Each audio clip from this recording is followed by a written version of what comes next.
and let's get started in 3, 2. You're listening to Dave the IT Guy, coming to you from an undisclosed location. Do not be afraid. Dave is here to help with all of your security and hacking questions and news. We own them now, and we are in control.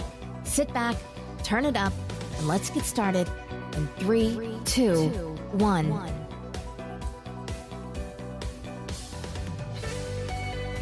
That's right, I am Dave the IT Guy, and tonight, everything changes.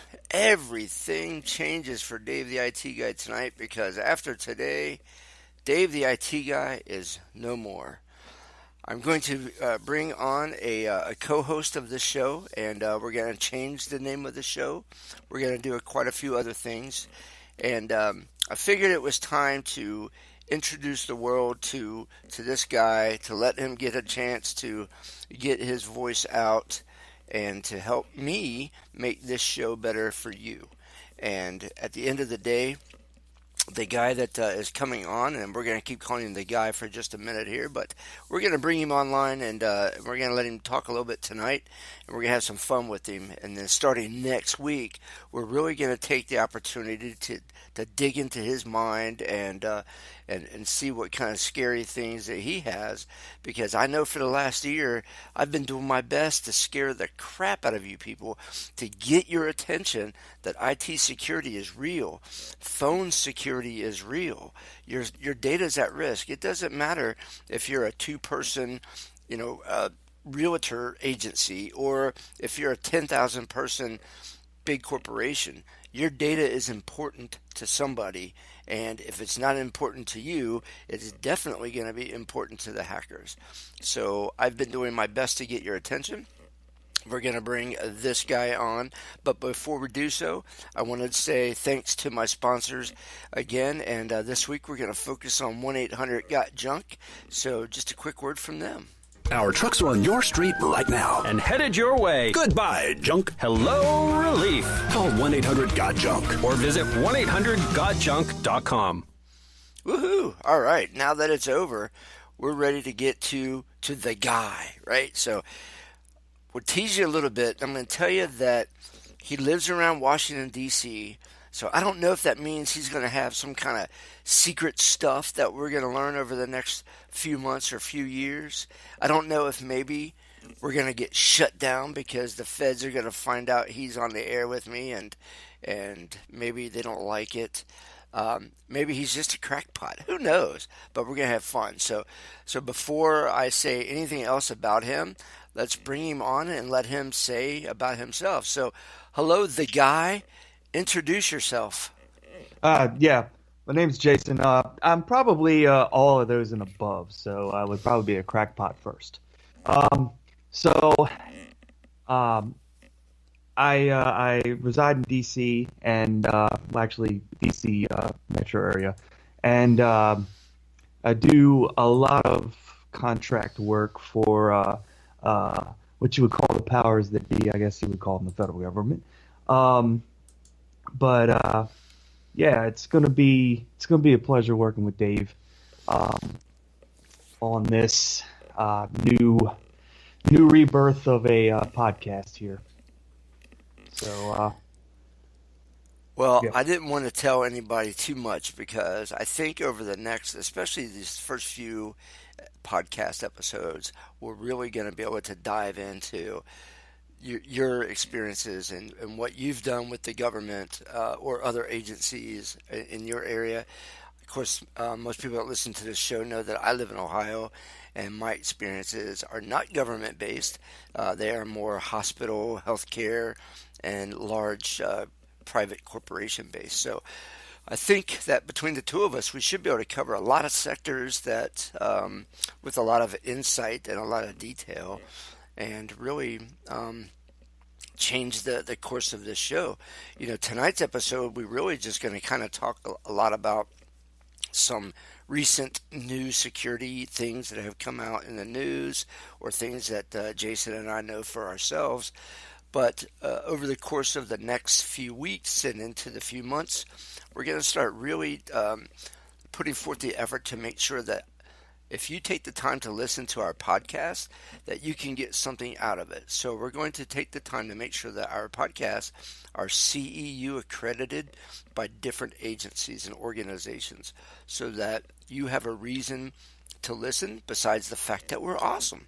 So, and that was Jason's idea, actually. So he's already brought up a great thing that we can make the show better with, and he's only been around for about 30 seconds. So yeah, it's exciting. So Jason, I'm going to let you have the opportunity to kick it off and bring up whatever first topic that you want to talk about tonight. So you kick it off, and then I'll follow up with you. Okay, so we were kind of back and forth earlier today. So it was a few subjects here. So the first was the macOS High Sierra root vulnerability we're dealing with here. So Apple made the statement of, okay, yes, security is a top priority here, and regrettably they stumbled with this release of the macOS. So apparently their engineers became aware of this like on Tuesday afternoon, and they started working on an update, which that's typical.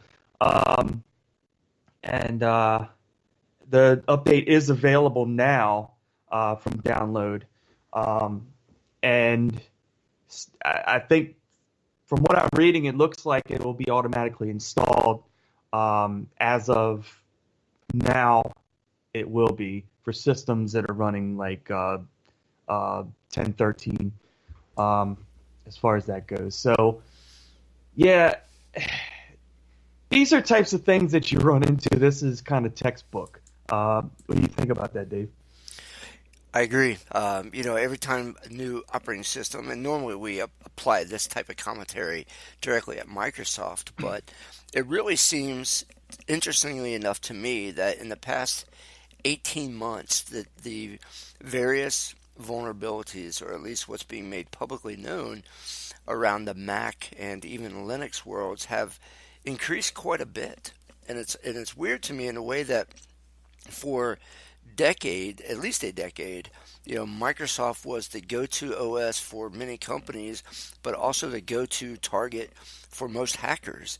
And Yeah. the rule of thumb was Mac doesn't get hacked, Linux doesn't get hacked for various reasons. But now, including this thing, and even just a month ago, Apple had their APFS vulnerability that they had to deal with about encrypted volumes. So Yep. it's crazy to me how the changes in vulnerability. And so, I mean, do you think it's because Apple or different Linux distros are trying to keep up a pace of everybody's putting out something new, so we better hurry up, and their quality or their coding is getting kind of more suspect? Or, I mean, why do we see it now, do you think, in the last 12 to 18 months more than, at least in my mind, than we've ever seen it with Apple? Well, I mean, at the core, it's always going to be coding that you're going to run into these issues with. So, that, and this is no exception. I mean, there was a logic error that existed in the validation of credentials with this particular vulnerability. And, I know when they first started mentioning this, it's like, hey, go in and change your root password. That was the answer at first. And then as they developed the patch, then it became, okay, you can download this patch, and now it's, hey, okay, it's going to get automatically pushed to you. But, I kind of segue into that. But the other part of this is you got to remember that there's a human element. At any time, that's going to be the biggest flaw, no matter what you put it up to. It's always going to be a human error. It's always going to be the weakest link. And it doesn't matter whether you're talking about software or physical security or many other things. You think about physical security, a guard, something like that. It's something that's easily not necessarily easily corrupted, but it's something that you deal with something that would make mistakes easier. You know what I mean? Most definitely. I mean, I I'm just amazed at it, and to me at least, a little bit as a former maybe gray hat, 10 years ago. To me, I always wanted to target the Linux systems, and back then, not necessarily the Apple systems, but I always wanted to go after the systems that people said you can't hack those, or those don't get hacked, or it's impossible to do it, whatever system that was. And back then it was mostly Linux type of distros, but I always wanted to go after those so I could see why they can't be hacked, and compare that to Microsoft, and see why Microsoft, at times was so easy to get hacked. And it's kind of the cornerstone of things if you really look at it. I mean, Microsoft's always been a very big target, and that's just a known fact. I mean, you can look historically at it. Yeah, I'm looking forward to seeing, the Apple X phones have already, some vulnerability has already been exposed on how they use their their facial recognition has already been beaten, with digital photos. And I'm looking to see what else is coming down the pike. I read a few dark web blog locations, and the hacker community is definitely going after that phone and trying to show that it's not what people think it is or what the marketing says it is. And so, since I don't live in that world of hacking mobile phones, I'm like everybody else. I'm just excited to sit on the sidelines and see what else is coming down the pike and see what else gets broken. So, yeah, I've had discussions with folks that talked about, okay, yeah, well, you can fake it, you can, get it to basically do like a false positive. But here's the problem with that, is that to do it, you're still going to need a 3D image. Now, there's ways you can pull a 3D image off of people's photographs. You can basically take multiple photographs of somebody and basically get it modeled into 3D and get a way to get that made. So there's a way to do it, but think about it this way: it's kind of the level of effort you need to do that versus like if you have a fingerprint reader, you can spoof that just as easily, and if not, maybe a little bit more easily than that, because it's more of the ridges of your fingers. But if you think about it, it's not the fact that it's the type of fingerprint reader that you're dealing with. It's a capacitive fingerprint reader, which is not the greatest or the strongest fingerprint reader you can get. So there's that.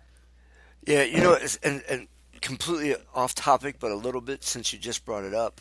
This past Monday, when I went to take my CISSP test, when you first walk in the door and start getting settled in and signing in, they make you do this, what they call a PVS, a Paul Victor Sierra, a palm vein scan to identify you.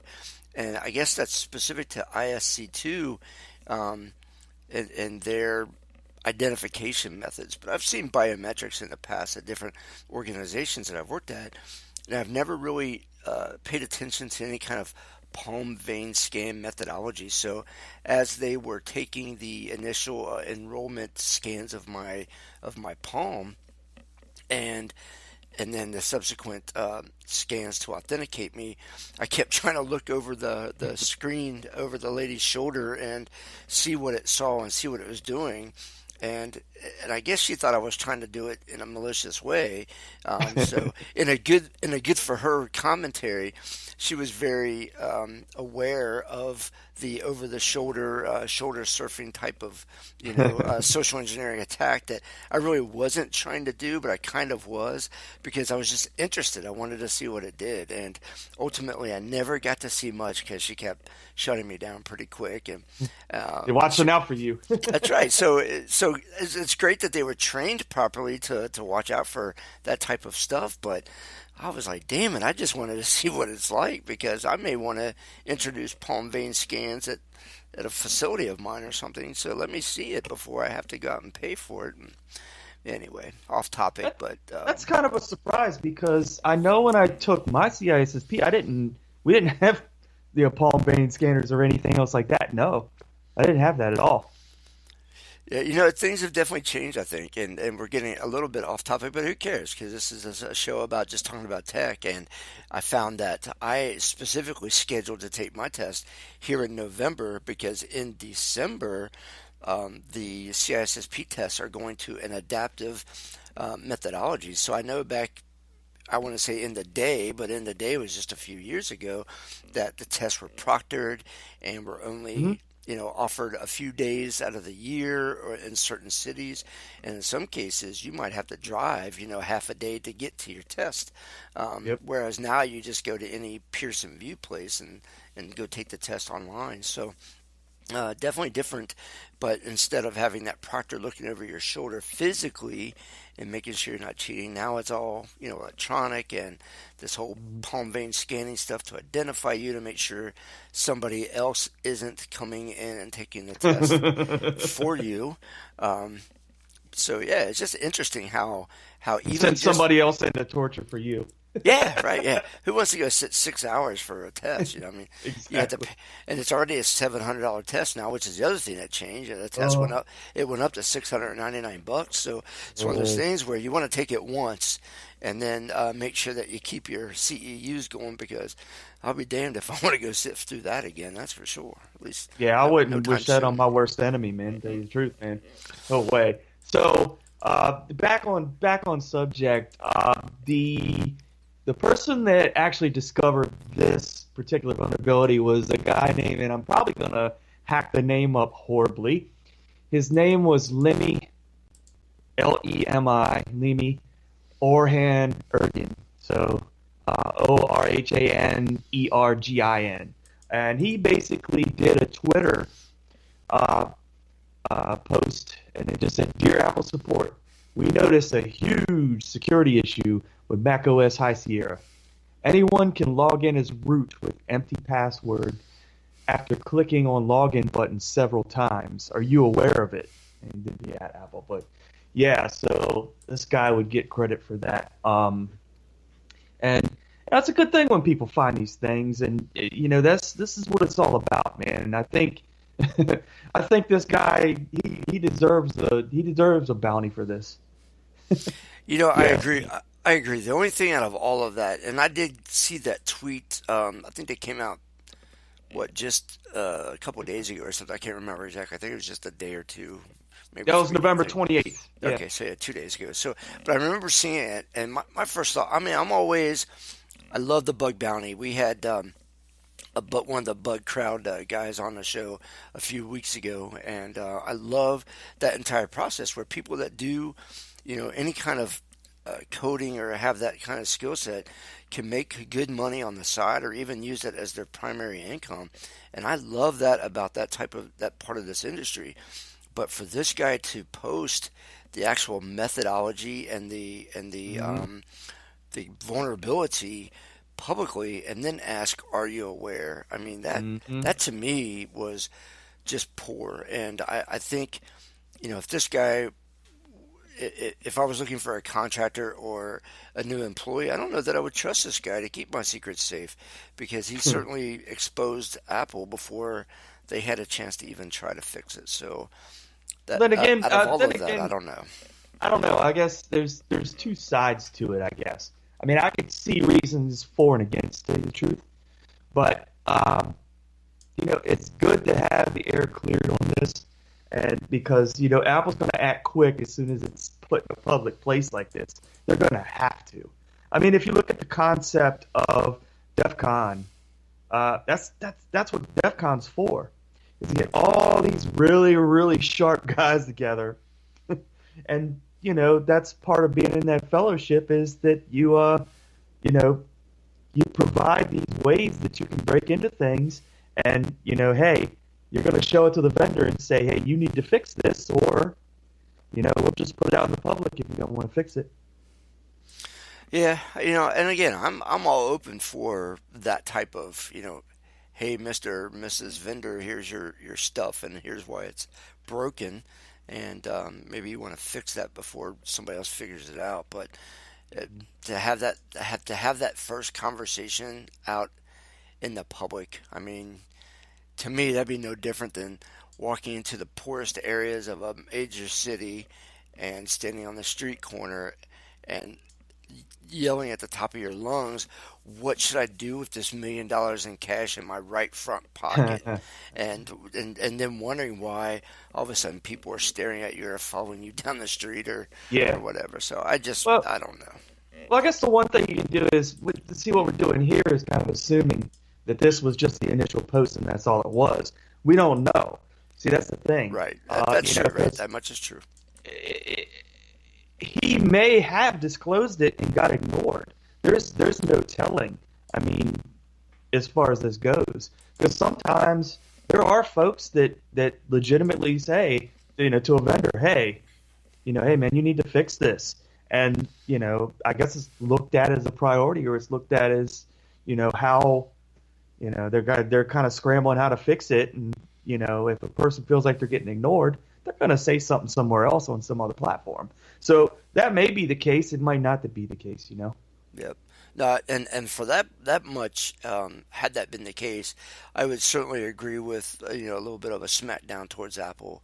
If they're so big that they think one person on the outside isn't able to help them or to help them fix something, and they just kind of swat them away like a fly, then it's nice sometimes for that fly to come back and have a big bite and just kind of reset their own expectation of their own capabilities. So yeah, I agree. I think that's an interesting issue, and it'll be fun to watch what else comes down. I think in the next 20 to 30 days, whatever other vulnerabilities that exist within any of the Apple type of stuff, whether it be the computer OS or whether it be the phone OS, I think the disclosure part of this year is not yet over. Yeah. And also keep in mind that this has been confirmed that if you disable the root account, the flaw resets the password to blank again. If you set the root user. Nice. But that was the suggestion, is to actually go in and set the root account, basically just sudo passwd /u root, and then make a strong password. That is crazy stuff. So, hey, just to kind of reset everybody, this is Dave the IT Guy, and I've got my new co-host Jason with me. We're just kind of talking about stuff that has happened recently in the security field that's interested us. We are going to be kind of changing the format of our show over the coming weeks to include topics that can help you, the listener, earn continuing education units for different certifications that you might hold, so that you at least have a reason to download this podcast and take it along with you wherever you go while you're driving in your car, waiting, That's right. Waiting for the plane, or even flying on an airplane and taking a listen to what we have to say. So thanks for jumping in. Our show also is going to start going more towards an hour in length. Whereas you're probably used to Dave the IT Guy segments going 30 minutes, we are going to start focusing more towards a longer term, again, to get that continuing education unit value. Well, CE, baby. Try get to see, and even for us, because as we present these topics, it helps us earn CEUs for actually presenting on the topic. So it benefits you guys, and it'll benefit us as well. So again, if tonight's show seems like, wow, it's kind of going long, they haven't ended yet, well, that's why. Is we're kind of getting our own feet wet and kind of getting into how we're going to run this thing. I can also say that over the last 24 minutes that we've been airing, I've been hearing a little bit of a warbling or whatever, and just so people know that's listening to the podcast, we know it's happening. We will get that fixed. Tonight again was kind of our test podcast together, so we'll figure out the technical details, and the next episodes will be nice and clean like you expect them to be. So if you'll just bear with us through the rest of tonight, we'll definitely get it fixed and I don't know, have some more fun. But all right, so back to the stuff at hand. So we were just talking, if if somehow you just tuned in, for those that are listening live, I can see that right now we have right about 342, 43 listeners that are listening to us live. So if you're just kind of jumping in and out, we've been just kind of chit-chatting, and we initially were starting with the topic of the recently disclosed Apple root password deal, and we just spent about 15 minutes on that topic, so we're going to kind of move along. But if you did miss that, by all means jump back and you can download the podcast and catch that first 15 minutes all over again. So the topic that I want to bring up, and Jason, I'm not sure how much you get into any kind of cryptocurrency or mining or stuff like that, but what I found very interesting is that so the torrent website that most people know about, called the Pirate Bay. Now that site has been taken down by the feds. It's been the owners have been arrested, and a lot of crazy stuff has happened. Oh yeah, yet, it's crazy. And yet it keeps showing back up somewhere. You know, I mean, the site just says it's got 9 lives, or maybe even 50 lives. I'm not sure. It's got more than that. but they've got that. So they developed, or maybe they didn't, but if they didn't develop it, they've certainly been using it, and other websites are using it too. So there's this script called CoinHive, which is it's a legitimate browser-based cryptocurrency miner service that you can rent, lease, buy, steal, I guess, if you really wanted to, so that if people come to your website, it uses their computer to mine cryptocurrency for the time that they're on your site. So through the browser, it calls through some code. It basically calls and says, hey, I want to use your GPUs and your processing power and your RAM while you're here to help me mine cryptocurrency. And so what was caught was the Pirate Bay took that code, and it's written by CoinHive, and you can go out and Google that stuff. But CoinHive wrote a code that basically says, okay, if you're here on the site, you use this code, we're going to mine you. But it opens up a tab or a separate window in somebody's browser so that they can see that it's happening, right? And they have the option to close it down. Well, Pirate Bay figured out the coding necessary to take that window that it pops up and make it a pop under, and they hid it in the system tray behind your clock, where I don't think anybody looks in their system tray on a Windows computer behind the clock for a Windows pop-up. So even after you left their site, as long as your computer was on, you were running in the background, and people started complaining, like, why in the hell is my stuff so slow? My computer's running like crap. And a simple going into Task Manager, and they were seeing that they were getting 50 to 80% CPU usage off of just one instance of their browser thing. So, Jason, have you ever run cryptocurrency? Have you ever mined cryptocurrency before? Have you ever gone through any of that process in the past? I have not, but the funny thing here is I had a conversation with somebody this morning about this, and they were like, well, did you hear about the story about, some of these sites that are, mining Bitcoins? And I'm like, whoa. I don't think they're using people's like workstation processors to try and mine Bitcoins, because this is definitely not that. Cryptocurrency is a little different, but definitely not to be confused with Bitcoin. From what I'm reading, there are, I think, more than just Pirate Bay. I think there are other sites. I think there's close to probably 2,500 plus sites. Yeah, happening.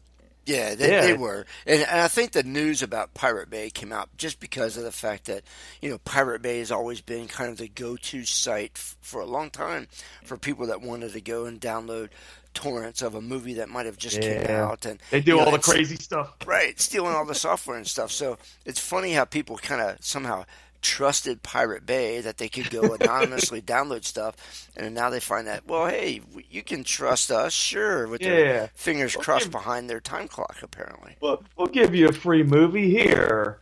We want to use you for a little bit. Yeah, I get it. Interestingly enough to me, the organization that figured this out and tracked it down and wrote the white paper about it was Malwarebytes, which is, I mean, I love Malwarebytes personally. I don't use them as a everyday tool, but I certainly keep them on standby on a USB drive for that emergency cleaning of a computer and things like that. So I didn't even realize that Malwarebytes had a very active red team or that went out and did any of this stuff and was offensive in any way. So that was the part that kind of surprised me the most, or that I learned the most about this entire thing, is Malwarebytes is actually a better player in this anti-theft world than I really thought they were. Yeah, you know what? In some cases, they really have some really good uses for a lot of people, and I've seen it. I've seen it myself. But it's just like any company. You gotta have that selling point. You know what I mean? And I think that's pretty it's pretty important. Yeah, years ago, years, probably not as long as it sounds like, just 2.5 years ago, I was actually really into the Bitcoin specifically, and a currency called Litecoin. A then friend of mine had a company that he built and brought partners in, and their primary goal was twofold. One is they bought a bunch of GPU and built servers, and then they would lease that to you. So instead of them mining the coins for themselves, they would make their money by you paying to lease their GPU processing power. Nice. and mining the Bitcoin for yourself. And mining Bitcoin as a service. Yeah, exactly. So they had that, and then they developed a financial company that would give you loans against your Bitcoin. So you would basically take your however much 0.5 or whatever, however much Bitcoin that you wanted a loan against, and you would say, okay, I've got 2 Bitcoins, which back then their value was probably $85 a piece, not the whatever what did they just hit? 10,000 or 18,000 for like a few minutes the other day. Yeah, crazy. But so they would say, okay, I've got 2 Bitcoins, $85, right? So that's worth $170 total. And somebody would say, I'd like to get a $100 loan against my 2 Bitcoins, and I would transfer them to you. Here's our written contract, blah blah blah, and you can get a cash loan against your Bitcoins, or you can send them cash and say, okay, here's my $100. I want to buy $80 worth of Bitcoin because I need to anonymously buy something that I need Bitcoin for. So it was basically a financial loan service all around Bitcoin, and until they actually got hacked. So that financial company actually got hacked and hit pretty hard. Their primary wallet got compromised, and all of the Bitcoin that they were holding as collateral for their customers all got transferred out in one day. And at that point in time, I don't remember the actual number of Bitcoins that they had, but the dollar value that they claimed against their insurance was $287,000 worth of Bitcoin. Wow. Yeah, man, that's some money, I'll tell you, man. But that's the thing nowadays, man. I know that Bitcoins were easier to mine years ago. I don't think they're nearly as easy to mine these days. I know at least all the ones that were easy to mine are gone. Right, I think exactly. The ones that are out there are just damn near close to impossible. You probably have to change over to quantum computing to get those things. Right. Yeah, and I'm not a Bitcoin expert by any stretch, or a crypto expert by any stretch, but I know that some months ago that I read about the fact that the blockchain was coming to an end, that just like you said, they were reaching the end of the Bitcoins that could possibly be mined. So the only ones out there were ones that people already had that you would have to buy or sell or trade for or whatever. And so all these other crypto coins and new blockchain initiatives were coming out to fill that gap and to take that void away. So yeah. Crazy stuff, but yeah, man, just to hide a browser behind your clock on your taskbar. So I'm going to have to develop a script that, what's the old tool that used to, was it Procmon? I forget what it was called, that Yeah, I think would it watch was. your processing. So yeah, I'm going to Yep. write a new script that tells me what's running back there so I don't get caught with that stuff. Crazy. Oh yeah. So I guess one of the other things I wanted to talk about was the exploit of the Microsoft Office bug that's been out there for about 17 years. Yeah, right on. So yeah, recently disclosed. But yeah, so it's been out there for 17 years, and what this does is it lets hackers install malware targeted on computers without any user interaction, and it's being exploited right now in the wild, to distribute a backdoor malware. So you can easily do that. Thanks to Fortinet for finding this out. But the malware is basically dubbed Cobalt. I don't know if you have any familiarity with Cobalt Strike. Oh So yeah, tool- the yeah. pen test tool. Yeah. Yes, that's exactly what they were using, and they discovered this. So basically, it utilizes you can utilize the malware basically to deliver like memory corruption, and allows unauthenticated remote attackers to execute malicious code on the targeted system when the malicious file is opened, and potentially can take full control of it. I every day I sit back and I think, I know Microsoft's the target of hackers all the time and exploits and things, but my God, man, if you've been building a platform, we'll use Office as a great example.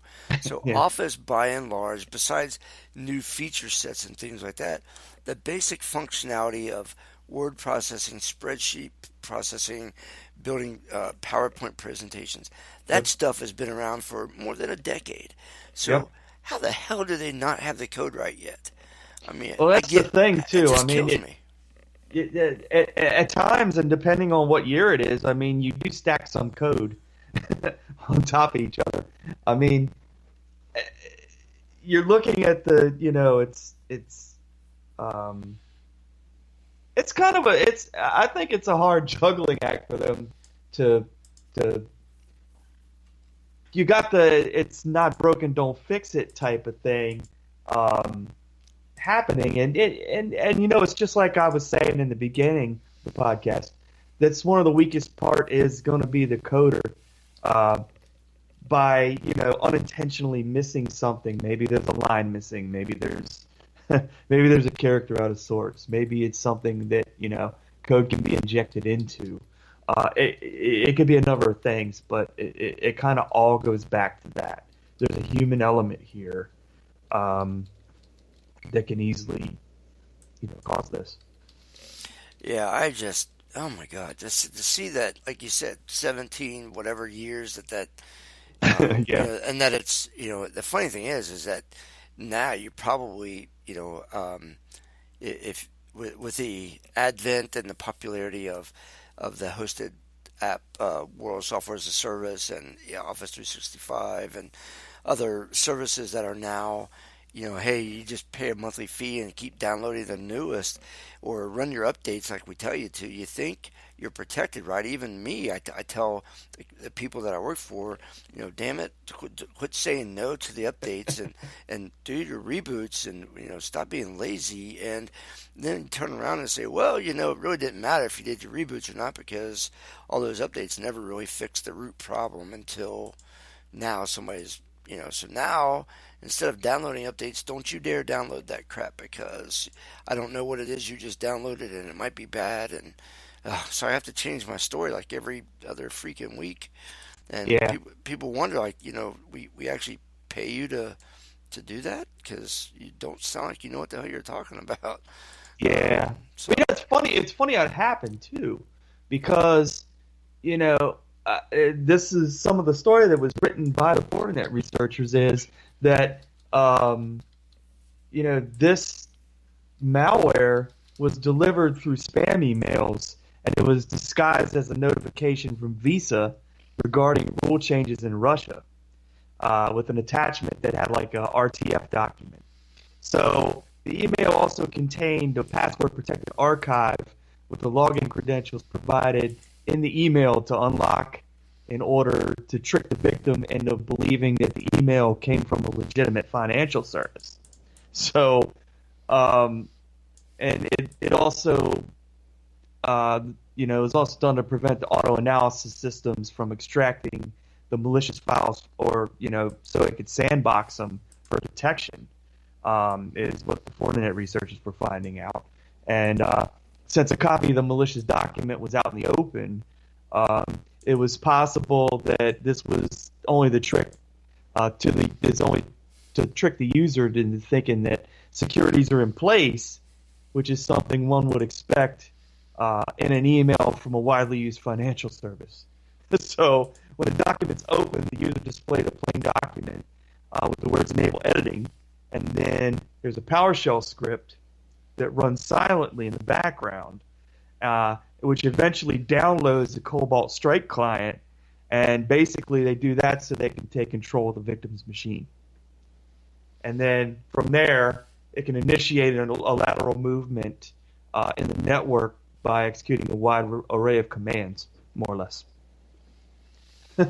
Unreal. I just, every day, I love being in this field, just because every day it's like, I keep thinking, I know I'm always going to be surprised, but I keep thinking, okay, I know I'm going to be surprised that that company got hacked, but I've seen it all and I've heard it all about how they're going to compromise it. And then yet something new comes out and I'm like, how the hell did you think of that? I would have never thought of that attack vector or that specific compromise. And here's another one, because in my mind, I guess I give Microsoft too much credit, because I'm thinking you put out emergency patches and you patch on a regular basis, and the damn vulnerability's been around for a decade. You think you would have got to this one by now. So, the fact of what the vulnerability was in this case is what surprised me the most, because I just gave Microsoft too much credit thinking they would fix something like that by now. So, I don't know, man.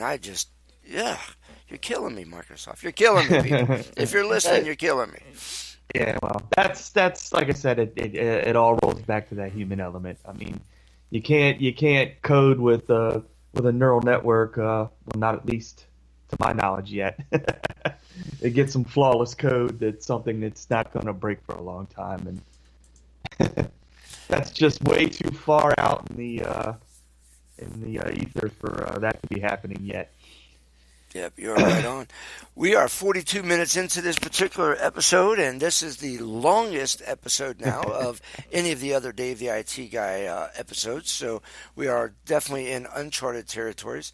I'm Dave, he's Jason, and over the next few weeks, you're going to be hearing some new types of content, things that I probably didn't speak about in the past, and then again, things that are going to also represent some continuing education for those of you who hold certifications and you're trying to find easy and free ways to keep those CEUs up and current, especially this time of year. I mean, it's December, and some of these organizations run on the calendar year, some run on the 12 months to whenever your certification was valid. So I know that we've got some folks that are cramming for the next 30 days. They're trying to find those CEUs to hurry up and fit in their back pocket. So we'll do our best to help you get there. That's for sure. I still got 6 left. I just took mine, so I guess I didn't even look to see. It doesn't start until they actually give you the letter. Until they issue it. Yeah. Okay. Good. Yeah. So that'll be in the near future for you. I think it takes 3. They say it takes 3 weeks once your stuff's been submitted for sponsorship, and then I think it took almost a month and a half when I did it. But I think they have a faster process now. So I think what they say about expecting it to be 3 weeks, it could be pretty real. Right. The funny thing is when I passed my test on Monday and I sent out a quick tweet about it, I added them, to kind of get their attention. Like, hey, it's coming, hurry up! Don't be slow poking around with mine. And I got a response back from them. Just a quick, congrats, we'll be on the lookout, sort of stuff. But I just today, my CISSP sponsor I just filled out the form today, and I know that he was looking for that announcement in his email that it's there. So I told him he's on the clock too. Oh yeah, that's always important. Yeah. So I'm not even sure why I'm in such a hurry. I mean, the hard part's over. All the hours of studying and stuff is over. So I don't know why I care. But now the only thing I can say is, well, I passed the CISSP test. I can't yet say that I'm one, even though in my mind I am one. So I just need them to hurry the hell up. So if you people are listening, I'll be tweeting at you about once a week until I get my letter. So I'm just telling you, don't be slow poking. Takes a little bit, but okay. So the next subject would be the 22-year-old hacker that pled guilty on the 2014 Yahoo hack. Admits he was helping Russian intelligence. I was looking at a story about that, and two things occurred to me. One is I can't pronounce their names at all. I think his name's Karim Baratov. Is the guy? He's a Kazakhstan-born Canadian citizen. Yep. And the two FSB people that he was supposed to be working with, intelligence officers. Yeah, the Federal Security Service, the Russians' Federal Security Service. Yeah, they had some truly Russian names, Dmitry and Igor. I'm not going to try their last names. It's Dakachev and Igor Shushkin. Shushin, yeah. See, I just bastardized that thing altogether. I do it, and I just don't kind of worry about it because I know other people can have ill regard for what I say anyways at this point. But hey, I hacked the name. Hey, I'll take it. That's right. You hacked us, we hack your name, you bastards. So out of that story, I mean, clearly we're not going to get the two FSB officers extradited from Russia. That just isn't going to happen, unless they happen to be stupid enough to travel to, like, I don't know, Thailand or something where we can snatch them. But absolutely. We're not going to get them.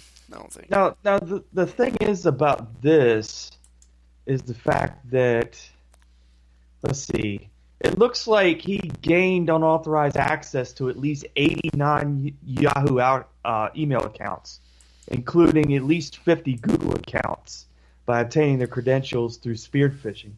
So,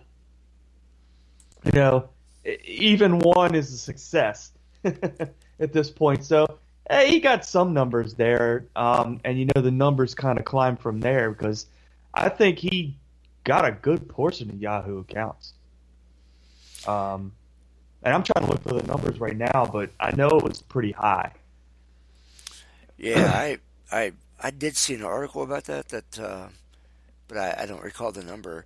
To me, I will say that when these stories come out, and this is so, I'm going to get on my soapbox for just a minute, and I'm going to complain about the words that these reporters use. So, when somebody tells me that, like, this Russian dude hacked Yahoo, no, he didn't. He, like you said, he spearphished, which is a form of phishing. Right. He basically tricked somebody into giving up their credentials. Then he used those credentials to get around, poke around, and find other stuff. Now, that's spearphishing / social engineering / just getting lucky. Hacking, if you're going to tell me somebody hacked, that means maybe you developed a script, or even if you used some automation, I'm okay with that. But you brute forced your way, or you used rainbow tables, or you did something, and you spent time and effort and energy, or at least the computers did, right? Something happened to where nobody knew you were coming, and you got in without their help. That's a hack. Well, it also goes into the fact that I'm seeing the numbers here. So this data breach affected like all 3 billion Yahoo accounts.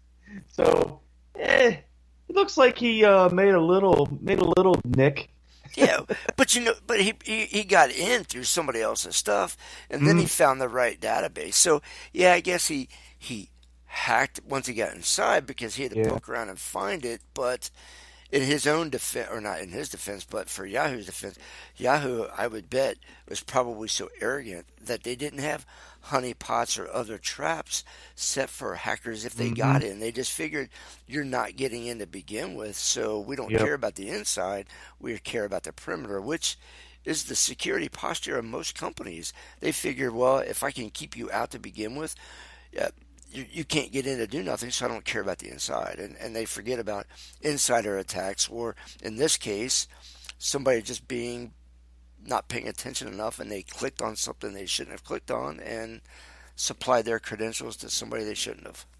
Oh yeah, yeah. But yeah, I do remember it now. Yeah, it's like 3 billion. They were like, yeah, every Yahoo account every made was compromised, and then I got to thinking, well, I got my Yahoo account, and I bet that guy's loving that one because it's full of porn. Because that's the site that I use that account. Like if I'm going to register for some newsletter or some nonsense that I know is going to end up getting spammed to death, it goes to my Yahoo account. So I haven't looked at my Yahoo account in probably 8 months. I should log in and take a look and see what kind of good stuff's in there. But yeah, I bet it's full of porn. I'll tell you what, I never had a Yahoo account, but I did have what did I have? CompuServe. CompuServe, yeah. Yeah. The other day, I had to help somebody, and they were at their home, somebody that works for the hospital that I work for, and they were at home, and I said, well, let me send you an email over to, so that I can send you this link, and you can click it, and I can remote in and help you on your computer. And when I asked him what it was, he said, blah blah blah at AOL.com. I'm like, I haven't heard an AOL. And then we got into the whole conversation about CompuServe and Yep. Prodigy and Earthlink, Like and, Excite. yeah, all these other ones. I'm like, wow, Lycos, and I haven't thought of half of these people in forever. And That stuff died in the 90s. yeah, once dial-up went away, it seemed like they went away too. Oh, hell yeah. man. But yeah, so anyway, so for those that this hacker guy, this Russian or Yeah. Kazakhstan born guy that's a Kazakhstan. citizen, I still didn't even think that Canada for certain crimes, and I thought many computer crimes were on the list. I didn't think Canada would extradite to the U.S. I thought they basically said, okay, well, he's here, we'll charge him and we'll discipline him in our way because they have such fundamentally different views about the legal justice system than the Americans have. So to find out that this guy actually got extradited to us was somewhat of a surprise, as much as the hack itself. Yeah, well, here's the thing, too. So he has a sentence hearing coming up on the 20th of February in Federal District Court in San Francisco, where he could face 70 to 87 months in jail for the first charge, and then 24 months for the identity theft charge. The U.S. attorney goes on to say the illegal hacking of private communications is a global problem that transcends political boundaries. Cybercrime is not only a grave threat to personal privacy and security, but causes great financial harm to individuals who are hacked, let's use some air quotes there, and cost the world economy hundreds of billions of dollars each year. So, and the other part is, it's even said that the threats are even more insidious when cyber criminals such as this guy are employed by, foreign government agencies that are acting outside of our rule of law. So basically, beside any prison sentence this guy's getting, this Baratov guy has already agreed to pay compensation to the Yahoo victims and a fine up to $2,250,000. So that's $250,000 per count. God, he's made of money. Well, and I was just as you were saying all that stuff, I was kind of thinking that through in my head, and I'm thinking, so he got, he's going to get, my math sucks that fast, but effectively it sounds like about 7 or 8 years in prison that he's possibly going to get here, and he's got that big fine. But if he was working for the Russian FSB on their behalf for whatever reason, um, they're probably, taking care of things. Because I would imagine they'd be like, well, you take the hit for this, and we got you. We're going to take care of you on the back end. We'll either bring you to Russia, or I'm actually kind of surprised that at the time when he got identified, before he could be extradited, that he, didn't pull a Snowden and somehow end up on a plane. And Well, I see, know that's funny too, because I think he was popped in Canada. But the thing is, though, his arrest is the only one in this investigation. The other three men that were mentioned, including the two FSB officers and the guy that actually did some of the hacking as well, currently reside in Russia. And the United States has no extradition treaty with these guys. Right. So those guys, you're not going to see them anymore. Yeah, so I don't know how this guy didn't hurry up and get on a slow boat or a plane or a train or something. I mean, a rowboat, something. I mean, get out into international waters where the Russians could pick him up somewhere, or, get some airport where they could grab him up. So I just, the fact that he actually just got caught and caught to a point where he can physically be imprisoned in the U.S. is amazing. That he's smart enough to do all this other stuff and too stupid to not have been gone before they grabbed him. So he And again, probably deserves it. It's human error. Yeah, exactly. It all goes back to that. Yep, exactly. That's right. what you can title this podcast, Human Error. Human error. That's right. How stupid do you got to be? All right. Alrighty. So for everybody listening, we are 56 minutes into this new version of, what is now called Dave the IT Guy podcast, but we're working on a new name. So we'll get that out to you soon. And the feed, the actual RSS feed will stay the same, so that you don't have to change any tools that you're using or any address links that you have saved. We're just going to do some renaming, and that way you can not have to worry about it tracking us down again. So that's coming soon to a computer or podcast tool near you. We are going to stick to the schedule of Wednesday nights, 6:30 Eastern Time. The new podcast will be available for download via the various formats of iTunes, iHeartRadio, Stitcher, Podcasty. I forget all of them. Anyway, all you gotta do is Google Dave the IT Guy. You will find about 75 methods that you can listen to our podcast, and you will also see what the new show name is going to be. So, what a show, Jason! Man, I'm glad to have you. It's nice to be able to just kind of bounce ideas off of people and find new ways. And I'm actually excited for both of us and the audience to be able to use CEUs and just to listen to us chat about stuff that we think is fun and exciting. So even that part of it is kind of exciting for me to bring into this. So come to the dark side. We got CPEs. That's right. Hey, just don't put a little window behind my clock and steal my CPUs for my CEUs and LMNOPs for my QRSs. That's it. Alrighty, well, I'm Dave, he's Jason. This was Dave the IT Guy. I don't know what it's going to be next week, but for now, one more quick word from our sponsors from the 1-800-GOT-JUNK folks coming up. Our trucks are on your street right now. And headed your way. Goodbye, junk. Hello, Relief. Call 1-800-GOT-JUNK. Or visit 1-800-GOT-JUNK.com.